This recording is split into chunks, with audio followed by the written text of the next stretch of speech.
quand vous voyez cette femme pleurer, ceux qui n'ont jamais entrepris ne peuvent pas comprendre la douleur que cette femme-là ressent. Je vous dis en vérité, investir autant d'argent pour se lever un matin et ne voir que du vide devant vous. Aujourd'hui, je me suis levée tôt pour aller accompagner l'enfant pour sa remise au bulletin. J'arrive là-bas, je dis que c'est mieux que je parte d'abord faire la création de contenu. Je dépose l'enfant pour venir 15 minutes. Entre-temps, ma fille m'appelle que madame, les cadenas, on ne trouve pas les cadenas. Oh, moi, je sais que je suis partie d'ici avec elles, elles sont fermées devant moi. Je dis non, c'est un mauvais pressentiment. Ouvre vite la boutique. Voici ce qu'on trouve. Voici ce qu'on a trouvé aujourd'hui. C'est ça. C'est ça l'entrepreneuriat. Regardez. Regardez, tout vide. Voilà des millions de francs CFA perdus comme ça. Voilà. Voilà, regardez.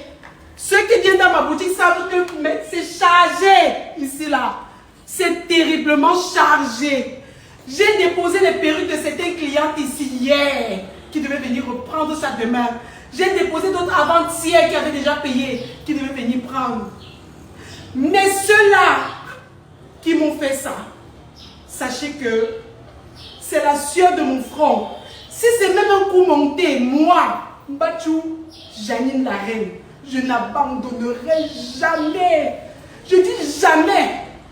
Le cardio de l'entrepreneuriat, j'en ai. Je dis je n'abandonnerai jamais.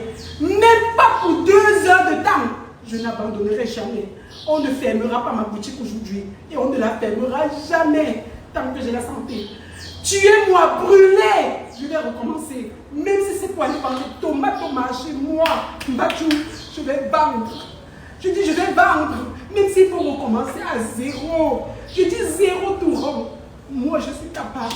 Je vais le faire. C'est pas un problème. Regardez comment vous avez vidé la boutique. Vous avez vidé, ils ont vidé complètement la boutique. Ils ont vidé. Mais c'est mal me connaître. C'est mal me connaître. Oui, quand on entreprend, on sait qu'on peut perdre. Et c'est la 3e fois qu'on casse ma boutique et on porte tout. C'est la 3e fois. 2 fois pour la prison. Et ici, là, c'est la 3e fois.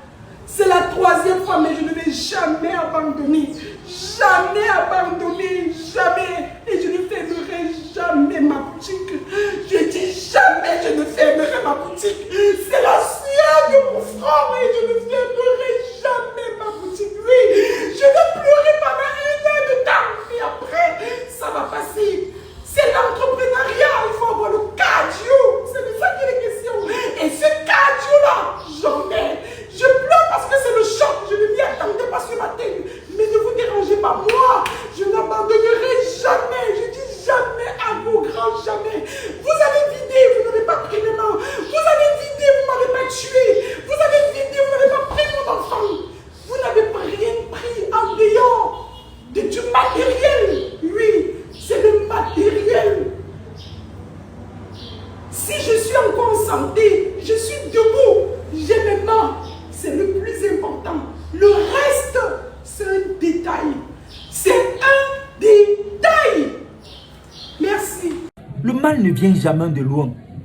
Le mal, on est dans un pays où si ce n'est pas le bandit, c'est les impôts. Si ce n'est pas les impôts, c'est la banque qui est derrière vous. Parce que ce qui est sûr, pour entreprendre dans ce pays, c'est difficile d'entreprendre sous fonds propres.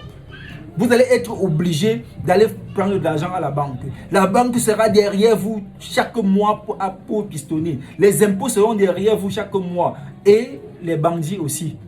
Il y a des gens qui, face à une telle situation, tombent en syncope. Et c'est la fin. Comment est-ce que des bandits, vous pensez que vraiment ce sont des bandits? Si c'était des bandits, ils devaient voler seulement les perruques et laisser les mannequins là. Donc ils ont seulement eu le temps de décoiffer les mannequins et ils ont les mannequins là qui se vendent aussi cher. Il faut seulement que cette femme là, qu'elle confie l'enquête aux professionnels de l'enquête, même si ça va prendre du temps. On va retrouver des personnes qui ont fait cela. Et ces personnes là ne seront pas loin d'elle.